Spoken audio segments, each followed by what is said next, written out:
Assalamualaikum warahmatullahi wabarakatuh. Kali ini kami, kelompok 2, akan membahas hubungan farmakognosi dengan ilmu lainnya. Yang pertama, ada ilmu anatomi atau morfologi. Morfologi adalah ilmu yang mengkaji berbagai organ tumbuhan, baik bagian-bagian, bentuk, maupun fungsinya.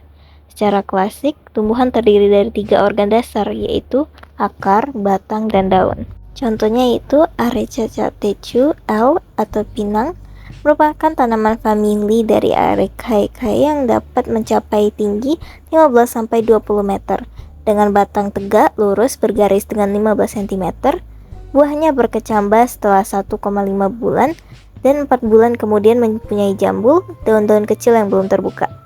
Pembentukan batang baru terjadi setelah 2 tahun dan berbuah pada umur 5-8 tahun, tergantung keadaan tanah. Tanaman ini berbunga pada awal dan akhir musim hujan dan memiliki masa hidup 25-30 tahun. Biji buah berwarna kecoklatan sampai coklat kemerahan, agak berlekuk-lekuk dengan warna yang lebih muda. Pada bidang irisan, biji tampak pre-sperm berwarna coklat tua dengan lipatan tidak beraturan menembus endosperm yang berwarna agak keputihan. Yang kedua ada Eyler atau Coleus cutellarioides Linn. Pen, batang-batang pohon herba tegak dan merayap dengan tinggi batang pohonnya berkisar 30 cm sampai 150 cm.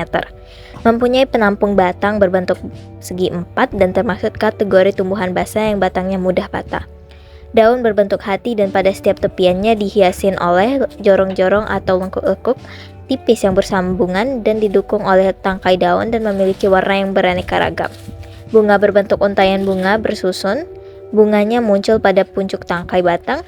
Syarat tumbuh, Eyler dapat tumbuh subur di daerah daratan rendah sampai ketinggian 1.500 meter di atas permukaan laut.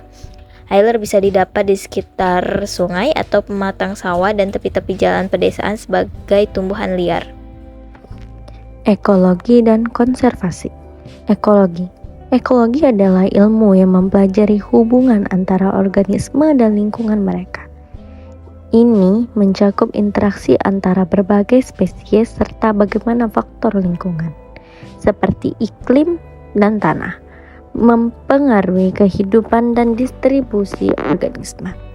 Konservasi adalah upaya untuk melindungi dan memelihara keanekaragaman hayati, ekosistem, dan sumber daya alam. Bertujuan adalah untuk menjaga spesies dan habitat agar tetap lestari, serta mencegah kepunahan dan kerusakan lingkungan. Manfaat dan contoh ekologi dan konservasi. 1. Keberlanjutan sumber daya alam. Contohnya, praktik pertanian keberlanjutan, seperti rotasi tanaman dan penggunaan pupuk organik. 2. Pelestarian keanekaragaman hayati. Contoh, program konservasi untuk spesies terancam. 3. Penggulangan perubahan iklim. Contoh, reforestasi, yaitu penanaman kembali pohon di area yang telah ditebang. Kesimpulan, dengan memahami dan menerapkan prinsip-prinsip ekologi dan konservasi, kita dapat menciptakan lingkungan yang lebih sehat dan berkelanjutan, memberikan manfaat jangka panjang bagi semua makhluk hidup.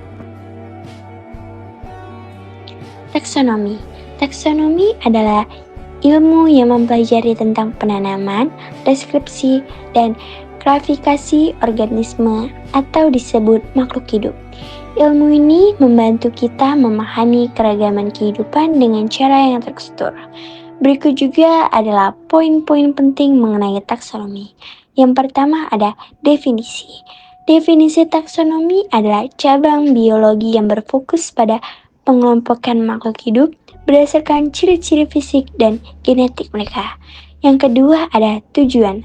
Tujuan taksonomi adalah untuk mengidentifikasi, mendeskripsikan, dan memberi nama pada organisme serta mengelompokkannya dalam sistem yang terstruktur.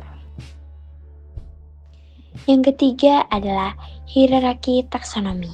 Hierarki taksonomi adalah menggunakan hierarki pengelompokan yang dimulai dari yang paling umum adalah kingdom, hingga yang paling spesifik adalah species. Yang keempat dan yang terakhir adalah manfaat. Manfaat taksonomi membantu kita memahami keanekaragaman hayati, mengidentifikasi dan mendeskripsikan spesies baru, serta memahami hubungan evolusi antara makhluk hidup. Hubungan farmakognosi dengan ilmu kimia. Farmakognosi dan ilmu kimia memiliki hubungan yang sangat erat. Farmakognosi sebagai ilmu yang mempelajari zat-zat aktif obat dari sumber alam sangat bergantung pada kimia untuk mengidentifikasi, mengekstrak, dan menganalisis senyawa-senyawa aktif tersebut. Kimia juga berperan dalam pemahaman struktur, mekanisme aksi, dan potensi obat-obatan alami. Beberapa contoh hubungan di antara keduanya adalah yang pertama, analisis kandungan kimia. Farmakognosi menggunakan prinsip-prinsip kimia untuk mengidentifikasi, mengekstraksi, dan menganalisis senyawa aktif dari bahan alam seperti yang sudah diberitahukan tadi. Contohnya ialah alkaloid, flavonoid, dan saponin.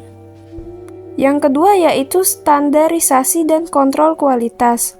Kimia membantu dalam standarisasi ekstrak tanaman obat, memastikan konsistensi kadar zat aktif dalam produk farmasi. 3. Sintesis dan modifikasi senyawa. Kadang senyawa alam diisolasi melalui farmakognosi, lalu dimodifikasi secara kimia untuk meningkatkan efektivitas atau mengurangi efek sampingnya. Maka, dapat disimpulkan bahwa farmakognosi membutuhkan ilmu kimia untuk mendalami, mengembangkan, dan menerapkan obat-obatan alami secara ilmiah. Farmakognosi dan mikrobiologi memiliki hubungan erat dalam pengembangan obat-obatan yang efektif dan aman. Manfaatnya termasuk pengembangan obat-obat baru, mengurangi risiko penyakit infeksi, dan meningkatkan kesehatan masyarakat. Manfaat dari hubungan farmakognosi dan mikrobiologi terbagi menjadi 6 bagian, yaitu 1. Pengembangan obat-obatan yang lebih efektif dan aman. 2. Penemuan obat-obatan baru. 3. Mengurangi risiko penyakit infeksi. 4. Meningkatkan kesehatan masyarakat. 5. Memajukan teknologi farmasi. 6. Meningkatkan pemahaman tentang interaksi antara obat-obatan dan mikroorganisme. Dengan demikian, hubungan farmakognosi dan mikrobiologi sangat penting dalam meningkatkan kualitas hidup manusia. Hubungan farmakognosi dengan ilmu botani. Botani adalah ilmu yang mempelajari tumbuh-tumbuhan, mulai dari morfologi, fisiologi, klasifikasi, hingga ekologi tanaman. Hubungan antara farmakognosi dan botani sangat erat, karena dalam farmakognosi banyak bahan baku obat yang berasal dari tumbuh-tumbuhan. Jadi, untuk memahami, mengidentifikasi, dan memanfaatkan bahan-bahan ini, farmakognosis harus memiliki dasar kuat dalam ilmu botani. Ada 6 aspek-aspek utama hubungan antara farmakognosi dan ilmu botani ini. Yang pertama, ada identifikasi tanaman obat. Farmakognosi bergantung pada botani untuk mengidentifikasi tanaman yang digunakan sebagai obat, yaitu berpengetahuan tentang morfologi, ciri-ciri makroskopik, dan ciri-ciri mikroskopik. Identifikasi tanaman obat ini membantu memastikan keaslian tanaman yang digunakan, sehingga menghindari pemalsuan bahan baku. Yang kedua, ada taksonomi dan klasifikasi. Dalam farmakognosi, taksonomi botani diperlukan untuk mengelompokkan tanaman obat berdasarkan famili, genus, dan spesies. Klasifikasi ini penting agar setiap tanaman obat dapat dibedakan dengan jelas dari spesies lain yang mungkin tidak memiliki efek terapeutik atau bahkan bersifat toksik. Yang ketiga, pengetahuan tentang habitat dan distribusi. Botani mempelajari habitat alami tumbuhan seperti iklim, tanah, dan faktor lingkungan lainnya. Farmakognosi memanfaatkan informasi ini untuk menentukan daerah asal tanaman obat, mengetahui kondisi optimal untuk pertumbuhan tanaman penghasil bahan aktif terbaik, merencanakan budidaya tanaman obat secara terkontrol. Yang keempat, kultur tanaman dan konservasi. Botani juga membahas teknik budidaya tanaman seperti perbanyakan tanaman secara generatif dan vegetatif, teknik kultur jaringan, dan konservasi tanaman langka. Farmakognosi menerapkan teknik ini untuk menghasilkan bahan baku obat dalam jumlah besar dan menjaga kelestarian tanaman obat yang hampir punah. 5. Studi metabolit sekunder.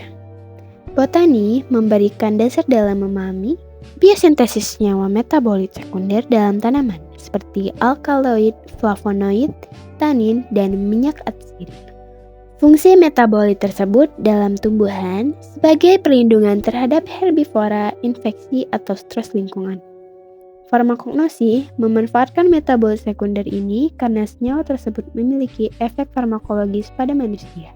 Terakhir, analisis makroskopis dan mikroskopis. Dalam farmakognosi, analisis makroskopis itu digunakan dengan mata telanjang, sedangkan mikroskopis itu dengan mikroskop. Analisis ini digunakan untuk memeriksa kualitas dan keaslian simplisnya. Teknik ini berasal dari metode studi anatomi tanaman yang dipelajari dalam botani. Jadi, farmakognosi ini tidak dapat dipisahkan dari ilmu botani, karena botani memberikan dasar untuk mengenali, mengklasifikasi, membudidayakan, dan memahami tanaman obat.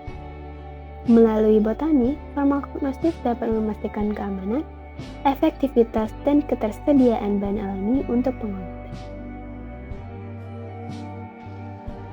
Ekologi adalah ilmu yang mempelajari hubungan antara makhluk hidup dengan lingkungannya, termasuk interaksi antara organisme dan faktor lingkungan seperti udara, air, tanah, dan lainnya. Cabang-cabang ekologi terbagi menjadi 3. Yang pertama, ekologi tumbuhan, yaitu mempelajari hubungan antara tumbuhan dan lingkungannya. Yang kedua, ekologi hewan, yaitu mempelajari hubungan antara hewan dan lingkungannya. Dan yang ketiga, ekologi manusia, yaitu mempelajari hubungan antara manusia dan lingkungannya. Pentingnya ekologi juga terbagi menjadi 3. Yang pertama, memahami interaksi. Ekologi membantu memahami interaksi antara makhluk hidup dan lingkungannya. Yang kedua, mengelola lingkungan. Ekologi membantu mengelola lingkungan secara berkelanjutan. Dan yang terakhir, melestarikan keanekaragaman hayati.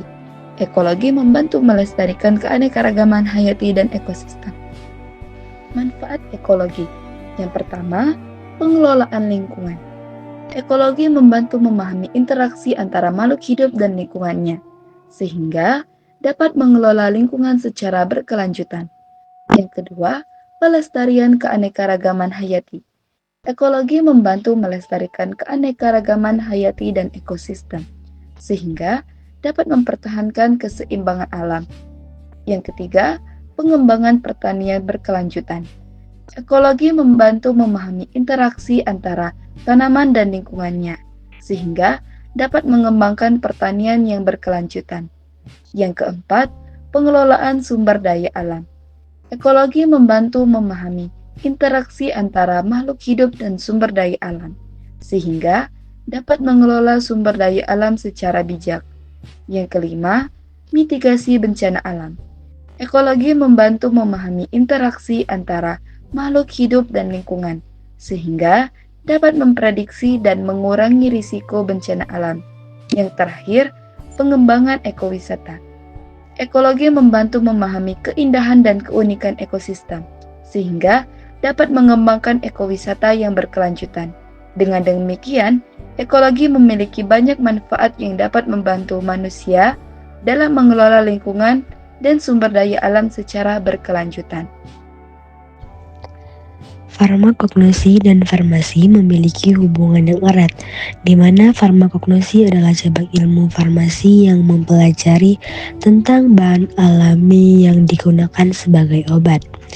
Farmakognosi mempelajari identifikasi, isolasi, karakterisasi, serta penelitian senyawa-senyawa alami yang memiliki aktivitas farmakologis atau terapeutik. Peran dalam pembuatan obat. Farmakognosi berperan dalam pembuatan obat dari bahan alam, termasuk pengolahan bahan alam menjadi simplisia, identifikasi, klasifikasi, dan penentuan standar kualitas. Penyediaan bahan baku. Farmakognosi menyediakan bahan baku alami, misalnya tumbuhan, hewan, mineral, yang kemudian diolah dan dikembangkan menjadi produk farmasi seperti obat-obatan. Penelitian dan pengembangan obat, farmakognosi berperan penting dalam penelitian dan pengembangan obat baru, termasuk identifikasi senyawa aktif, evaluasi aktivitas farmakologis, dan pengembangan formulasi obat.